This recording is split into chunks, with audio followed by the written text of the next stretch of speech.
오늘은 요한복음 6번째 시간인데요. 항아리에 물을 채우라, 이런 제목으로 말씀 함께 나누겠습니다.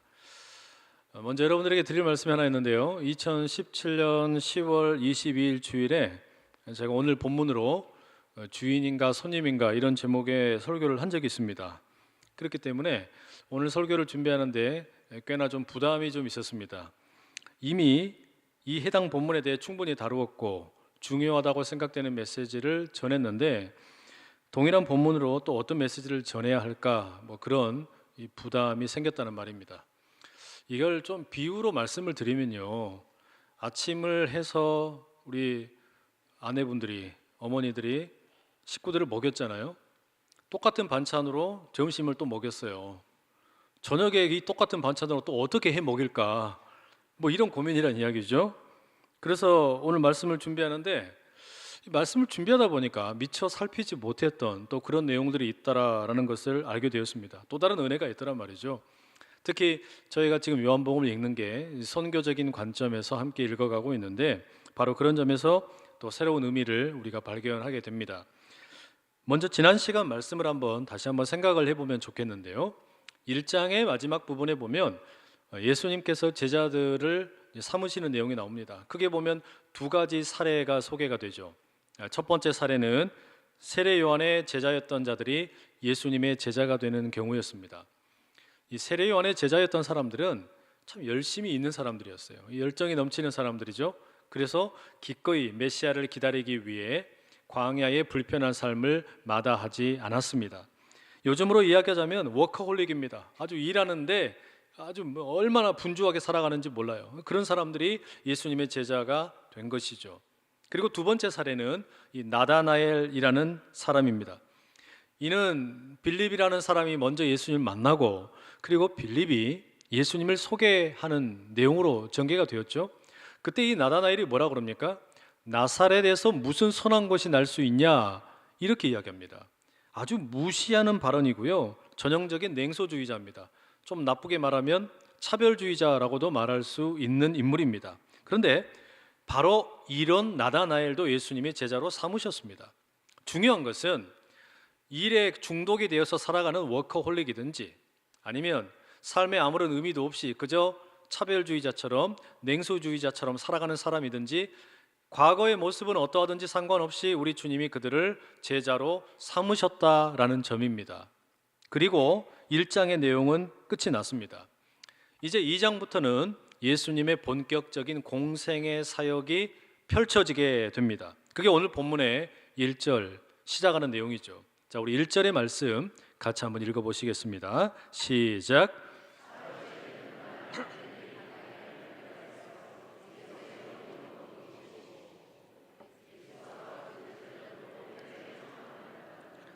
여러분, 이 구절의 앞부분을 한번 유심히 보시죠. 사흘째 되던 날이라고 이렇게 되어 있죠. 시간을 가리키는 표현입니다.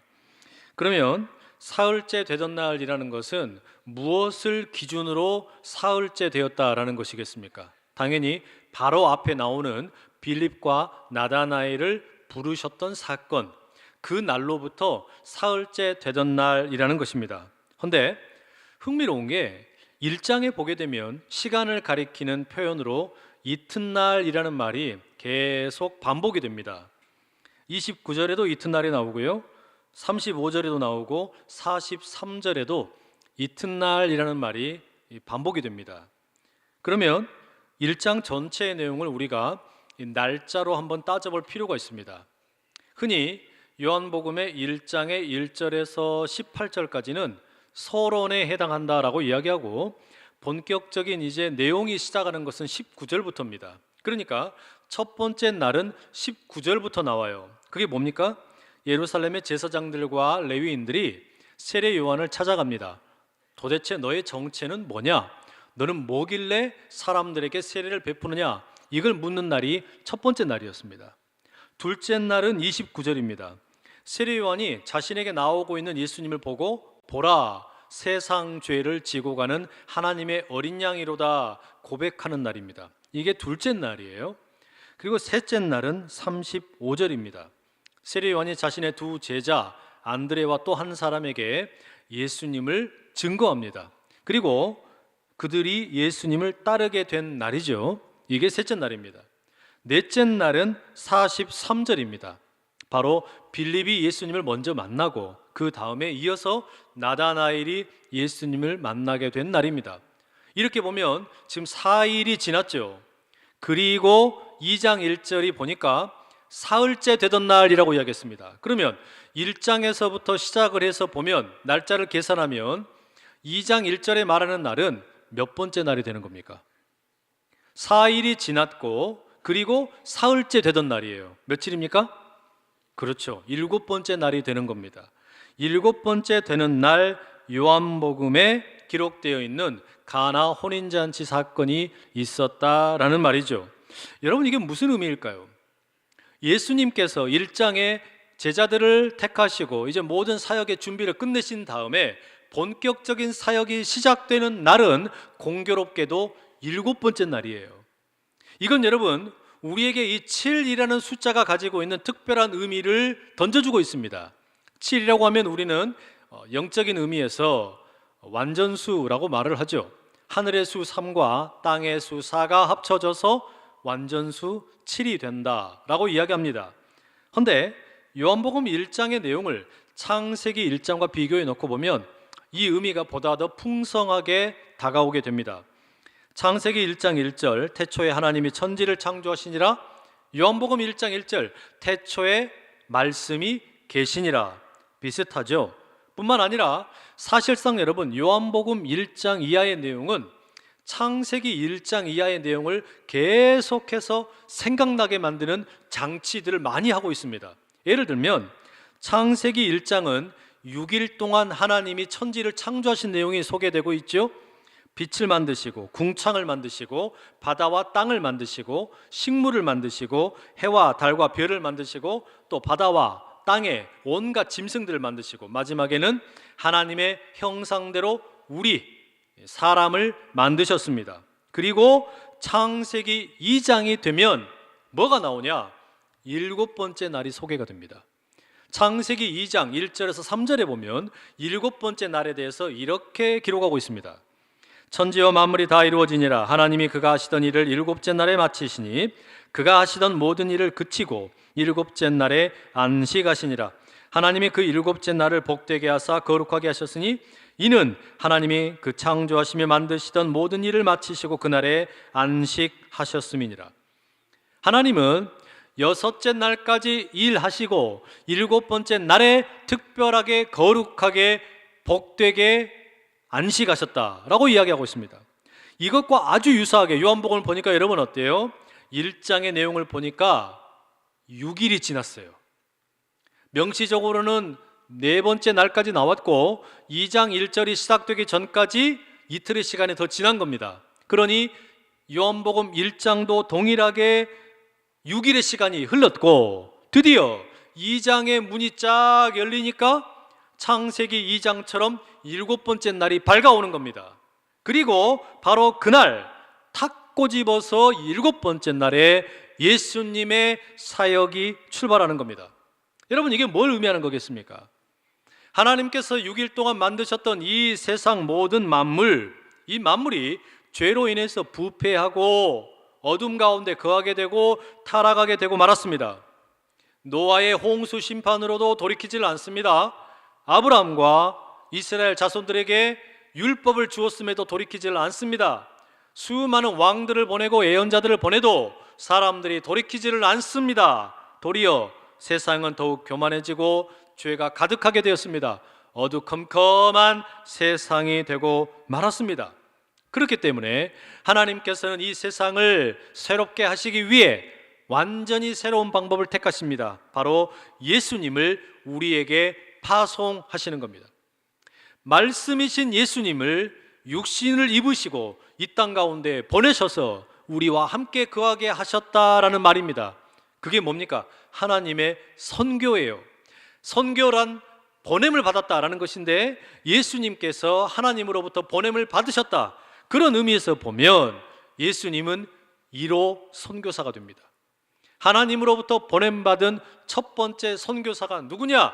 이 땅에 보냄받으신 예수님이라는 말이에요. 그리고 드디어 요한복음 2장 1절부터 예수님의 선교 사역이 시작이 되는데 바로 그날이 몇 번째 날입니까? 7번째 날이에요. 이 말은 달리 이야기하면 하나님께서 지으셨던 모든 피조 세계를 새롭게 창조하시겠다는 이야기입니다. 예수님의 사역이라는 것을 요한복음은 또 다른 창조의 사역으로 이해하고 있는 거예요. 죄로 인해서 망가지고 고장나고 타락하고 문제 많은 이 피조 세계를 새롭게 수선하고 고치실 뿐만 아니라 완전히 새롭게 하는 일, 이걸 언제 하시는 거냐? 7번째 날에 하시겠다라는 이야기예요. 6번째 날까지 만들어졌던 피조물들 가운데 모자람이 있고 부족한 것을 7번째 날에 완전하게 하시겠다. 이게 예수님의 계획이라는 겁니다. 7번째 날입니다. 우리 주님이 처음으로 어두움 가운데 빛을 비추시는 날입니다. 죄와 죽음과 사탄에게 빼앗겨버렸던 이 세상을 다시 되찾으시는 날입니다. 하나님의 선한 피조물들이 본래의 자리로 돌아가게 하시는 날입니다. 그리고 우리의 올해 표처럼 도시의 영성을 새롭게 하기 위한 출발이 되는 날입니다. 흥분되지 않습니까? 저 혼자 흥분하는 건 아니죠? 6일 동안 완전한 창조를 하셨음에도 불구하고 세상이 죄악에 물들어 버렸을 때 우리 주님은 하나님으로부터 파송을 받으셔서 7번째 날에 새로운 창조의 기적을 베푸신다라는 이야기입니다. 자, 그럼 여러분, 예수님께서 이 7번째 날에 온 세상을 새롭게 하시는 일을 시작을 하시는데 그 시작하는 장소가 어디냐? 정치인들이 가득한 국회입니까? 왕이 살고 있는 궁궐입니까? 중요한 재판이 벌어지고 있는 재판장입니까? 학생들을 가르치는 학교의 자리입니까? 돈을 벌어야 하는 기업입니까? 연예인들이 출연하는 방송국 프로그램입니까? 아니에요. 심지어 교회도 아닙니다. 놀랍게도 예수님의 새로운 창조 사역의 출발지는 가정입니다. 만물을 새롭게 하시기 위한 하나님의 프로젝트는 가나의 한 혼인잔치로부터 시작하고 있는 거예요. 가정으로부터 만물을 새롭게 하는 하나님의 역사의 출발이 있게 된다라는 말입니다. 얼마 전에 인터넷에 보니까 선미라는 가수가 오랫동안 자신을 쫓아다니고 좋아하던 팬이 이제 결혼을 하게 되었어요. 그러자 직접 이 가수가 그 결혼식장에 찾아가 가지고 축가를 불러줬습니다. 이 팬의 마음이 어땠을까요? 감격스러웠겠죠? 그 결혼식장이 발칵 뒤집혔습니다. 유명한 연예인이 와가지고 평범한 사람의 결혼식에 축가를 불러주고 막 댄서들까지 같이 와서 막 무대를 열광적으로 꾸민 겁니다. 난리가 났습니다. 연예인이 찾아오기만 해도, 우리가 좋아하는 어떤 존경하는 사람이 우리 결혼식에 오기만 해도 우리는 참 감격스러울 텐데, 하물며 예수님이 만약에 우리들의 결혼식에 찾아오신다면 정말 특별하지 않겠습니까? 그죠? 정말 그럴 겁니다. 특별한 날이 될 것입니다. 바로 오늘 본문의 결혼식이 그렇다라는 겁니다. 갈릴리 가나라는 마을에 결혼의식이 있었습니다. 그 자리에 예수님의 어머니 마리아가 참석을 했고 예수님과 제자들도 함께 초청을 받았습니다. 아마도 이것은 예수님의 어머니였던 마리아와 친척 관계에 있는 사람이든지 아니면 아주 가까운 지인의 결혼식이었기 때문에 마리아와 모든 식구들, 심지어는 예수님의 제자들까지 초청을 받은 게 아닐까 짐작을 하게 됩니다. 그런데 이 결혼식 중간에 문제가 생겼습니다. 이스라엘 사람들은 당시에 이 결혼식 잔치를 길게는 일주일 이상씩 했다라고 알려져 있었죠. 문제가 뭐냐? 이 긴 잔치를 하다 보니까 중간쯤에 포도주가 떨어져 버렸습니다. 성경에서 포도주 이야기하니까 이 술을 좀 좋아하시는 우리 애주가 분들께서는 할렐루야, 성경도 포도주 마시라고 한다. 그러니 나도 술 마시는데 부담이 없다. 뭐 포도주 마셔도 괜찮습니다. 성경에도 건강을 위해서 포도주 마시라 뭐 이런 말도 있어요. 다만 취하지만 마십시오. 취하지 않을 자신만 있으시면 뭐 술을 드셔도 괜찮을 것 같아요. 괜히 이야기했나 싶기도 하고 지금 제가 좀 후회가 되기도 하고. 여하튼 여러분, 이 결혼식 잔치의 자리 가운데 이 사람들이 많이 모여 있는 자리에 이스라엘 사람들에게는 너무너무 중요한 포도주가 딱 떨어져 버린 거예요. 이 잔치에 제일 중요한 음식이 떨어져 버렸으니 이거 어떡합니까? 이 결혼식 준비를 하는, 이 주관하는 이 가족들이 모여가지고 대책을 강구하는데 도저히 뾰족한 방법을 찾을 길이 없습니다. 예수님의 어머니 마리아가 가만히 보니까 가족들의 분위기가 심상치가 않아요. 알고 보니까 포도주가 떨어졌다 알게 된 겁니다. 그래서 백방으로 이런저런 방법 함께 찾아보는데 방법이 없어요. 결국 예수님을 찾아갑니다. 그리고 말합니다. 저희들에게 포도주가 없다. 예수님은 어머니 마리아로부터 이 이야기를 듣고 나서 어떻게 반응하십니까? 4절 보십시오. 예수께서 이르시되 여자여 나와 무슨 상관이 있나이까? 내 때가 아직 이르지 아니하였나이다. 예수님의 이 대답은 아무리 좋게 보려고 해도 상당히 불편한, 그리고 별로 그렇게 싹싹한 답변이 아닙니다. 첫째, 어머니를 가리켜 여자여 라고 부르고 있습니다.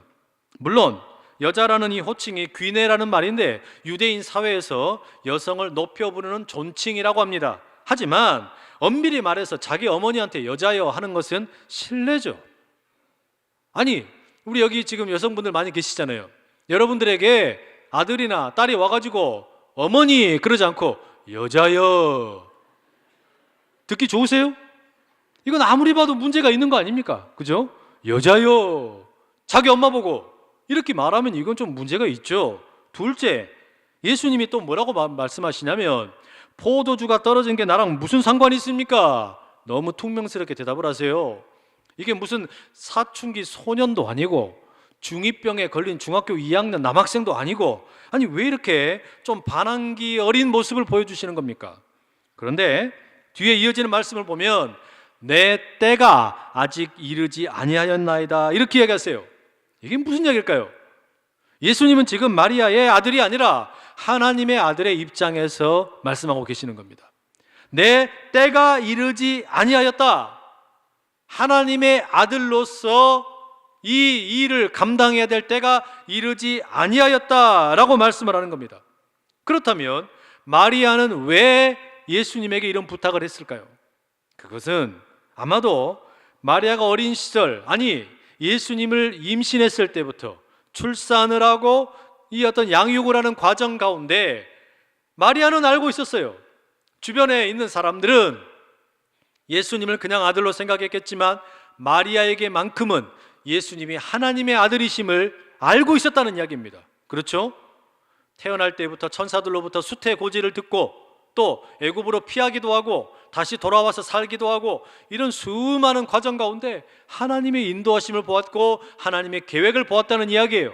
물론 마리아의 삶에서 보면 남편이 일찍이 먼저 죽고 과부로 살아가는 가운데 첫째 아들이었던 예수님은 참 의지가 되는 아들이었을 겁니다. 목수 일을 거들면서 어머니의 생계를 돕고 동생들을 건사하는 예수님의 모습을 마리아는 잘 보았습니다. 그러나 마리아에게 예수님은 그냥 자신의 아들이 아니라 하나님의 아들이었음을 알고 있기에 지금 너무나 큰 어려움을 만난 이 결혼 예식의 자리 가운데 부탁을 하는 겁니다.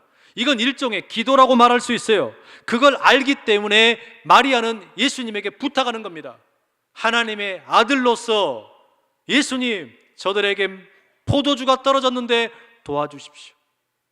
길을 열어주십시오. 여러분, 마리아가 이런 심정으로 예수님에게 찾아왔기 때문에 예수님이 어떻게 대답하시는 겁니까? 어머니라고 말씀하시는 게 아니라 하나님의 아들로서, 메시아로서, 구원자로서 말씀하십니다. 여자여, 내 때가 아직 이르지 아니하였습니다. 하나님의 아들로서 어둠 가운데 빛을 비칠 때가 아직 이르지 아니하였습니다. 내 때가 이르지 아니하였다는 말씀을 들려주고 계십니다. 하지만 마리아에게는 간절한 믿음이 있었어요. 예수님이 무언가를 하실 거라는 그런 어떤 확신을 가지고 기도했다는 이야기입니다. 그래서 어떻게 합니까? 하인들에게 단호하게 이야기합니다. 예수님이 말도 되지 않는 어떤 일을 시키든지 간에 꼭 그대로 하라라고 신신당부를 하죠. 여러분, 이게 뭡니까? 기도해요. 이게 기도라는 이야기입니다. 우리가 왜 죽을 병에 갈린 사람을 위해서 기도합니까? 우리가 왜 도저히 불가능해 보이는 일을 위해서 기도합니까? 우리가 왜 절망에 이른 상태에서도 그대로 낙심하지 않고 기도합니까? 우리가 왜 신종 코로나 바이러스 염려만 하지 않고 빨리 해결되기를 위해서 또 중국 땅과 우한이라는 도시를 위해서 기도합니까? 왜냐하면 우리의 자그마한 신음소리를 하나님이 들으시기 때문입니다. 우리의 기도를 하나님께서 들으시고 새로운 일을 행하시기 때문입니다. 우리의 기도가 하늘의 보좌를 움직이기 때문입니다. 모세는 불순종하다가 불뱀에 물려서 죽어가는 백성들을 보고 안타깝지만 하나님께 기도했습니다. 저들을 살려주십시오. 하나님이 응답하셨죠. 놋뱀을 만들어서 창에 달아서 올려라. 그것을 보는 자마다 살 것이다. 히스기야는 어떻습니까? 죽을 병에 걸려서 죽을 수밖에 없었는데 얼굴을 벽을 향하여 간절하게 기도했더니 15년 생명 연장을 응답받았습니다. 여러분, 혹시 지금 너무나 답답하고 풀리지 않는 불가능한 문제를 만났습니까? 기도해야 될 때인 줄로 믿습니다. 기도하는 그 자리 가운데 주님의 능력이 나타나길 축복합니다. 뜻을 돌이켜 새로운 일을 행하실 우리 주님을 붙드실 수 있기를 간절히 축복합니다. 우리 주님이 그렇게 움직이셨다는 이야기예요. 퉁명스럽게 말씀하셨지만 예수님은 혼인잔치를 주관하던 그 집을 불쌍히 여기셨습니다. 그 집에 보니까 항아리가 6개 놓여 있었습니다. 유대인들이 사용하는 정결례식을 위한 항아리입니다. 그 항아리를 보고 예수님이 제자 하인들에게 말씀하십니다. 항아리에 물을 채우라. 본래 여러분, 이 항아리는 물을 채워놓고 사람들이 밖에 나갔다가 돌아올 때, 손님이 집에 방문할 때 식사를 하기 전에 손이나 발을 깨끗이 씻는 위생을 위해서, 그리고 정결 예식을 위해서 사용하는 물입니다. 그런데 예수님께서 바로 그 6개의 항아리 가운데 아귀까지 물을 가득 채우라고 말씀하십니다. 그리고 뭐라고 말씀하십니까? 물을 떠다가 연회장에게 갖다 주라고 이야기하십니다. 그리고 우리는 결과를 너무나 잘 압니다. 물이 포도주로 바뀌었습니다. 장난이 아니에요. 물이 진짜로 포도주로 바뀌었어요. 물이 포도주로 바뀌었다니까요. 물을 떠다가 이 하인들이 연회장에게 갖다 주었더니 연회장이 맛보고 어떻게 됐습니까? 완전히 깜짝 놀랐어요.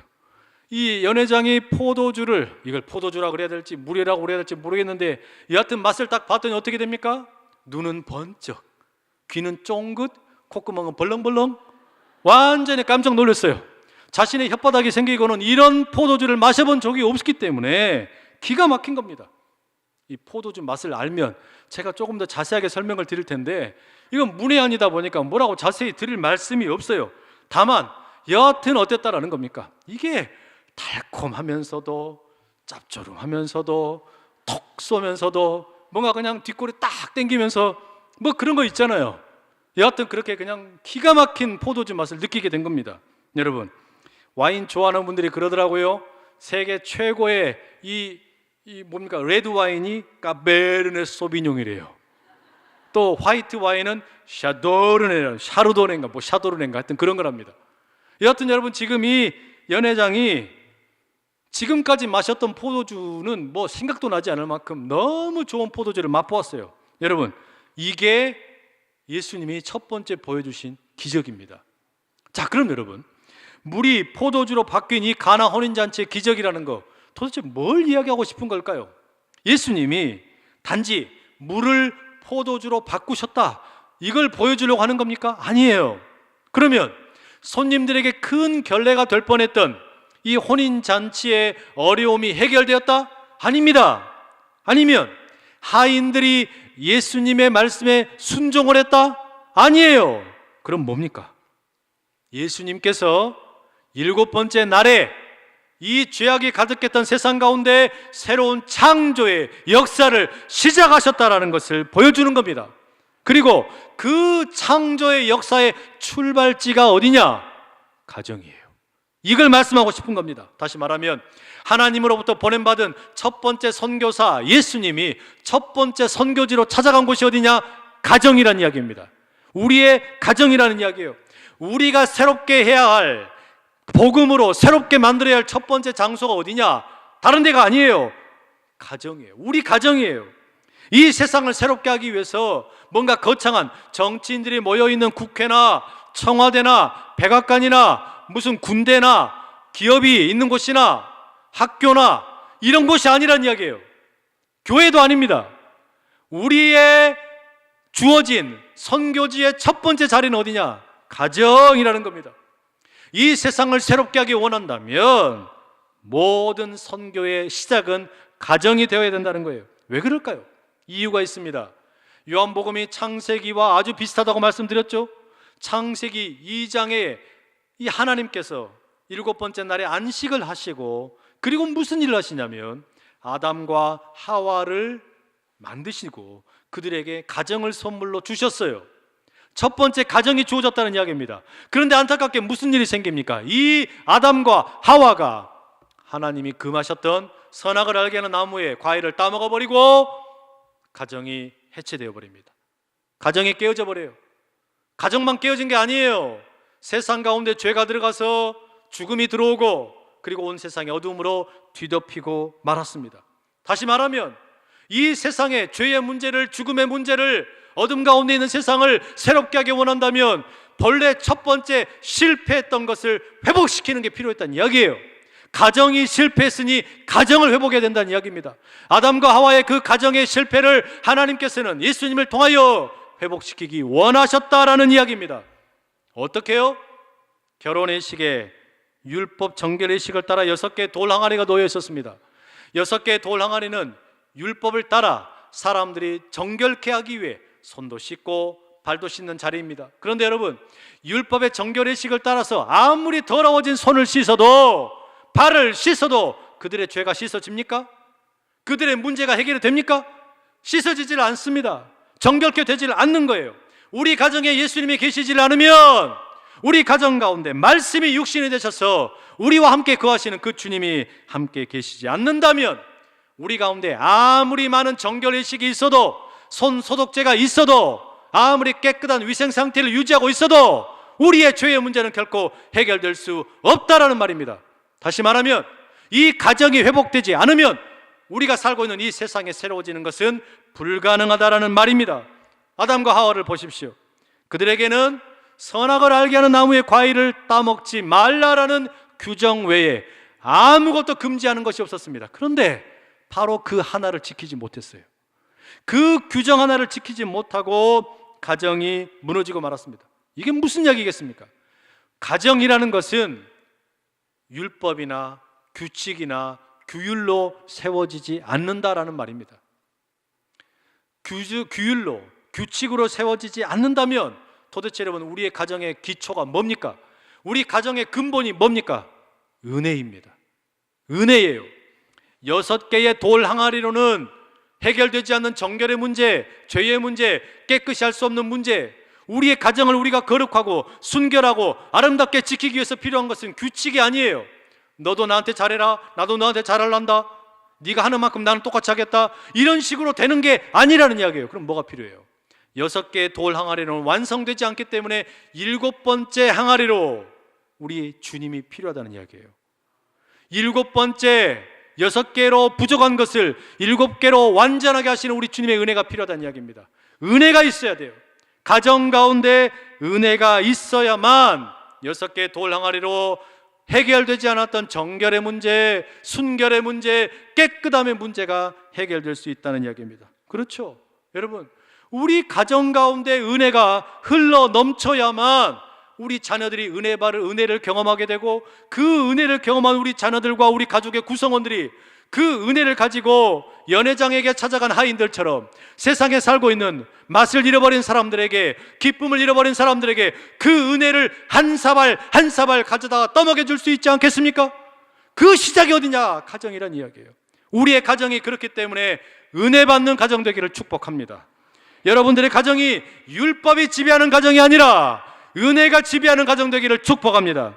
바로 그걸 선명하게 보여주시기 위해서 우리 주님께서는 7번째 날에 6개로 모자란 그 돌 항아리의 정결의 모습을 회복시키고 계신다라는 말입니다.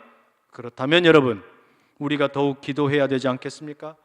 우리 가정에 은혜가 넘치기를 위해서 기도합시다. 주님의 은혜가 최고의 포도주로 흘러넘치는 우리 가정이 되기를 간절히 구합시다. 그리고 그 포도주의 기쁨이 우리 가정으로부터 주변에 있는 기쁨을 잃어버린 사람들에게 나누어질 수 있도록 기도합시다. 바로 그때 죄로 망가졌던 이 세상이 새로워지고 도시의 영성이 새로워지는 출발이 열리게 될 것입니다. 항아리의 물을 채우라. 항아리의 은혜의 물을 채우라.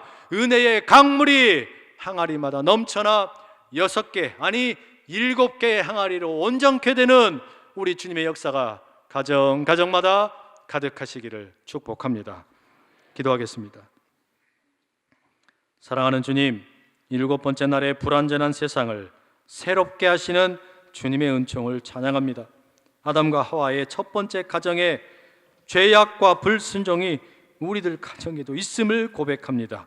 주여, 우리 가정을 불쌍히 여기시사 율법이 아니라 은혜가 넘치고 은혜가 지배하는 가정 되게 하여 주시옵소서. 불완전한 규율이 아니라 사랑으로 서로 용납하며 사랑을 흘려보내는 가정 되게 하여 주시옵소서. 그리하여 가정이 건강해지고 건강한 가정을 통해 이 세상을 건강하게 만들어가는 하나님의 사람들이 양육되게 도와 주시옵소서. 바로 그것이 도시의 영성을 새롭게 하는 우리의 사명 되게 하여 주시옵소서. 예수 그리스도의 이름으로 기도드립니다. 아멘.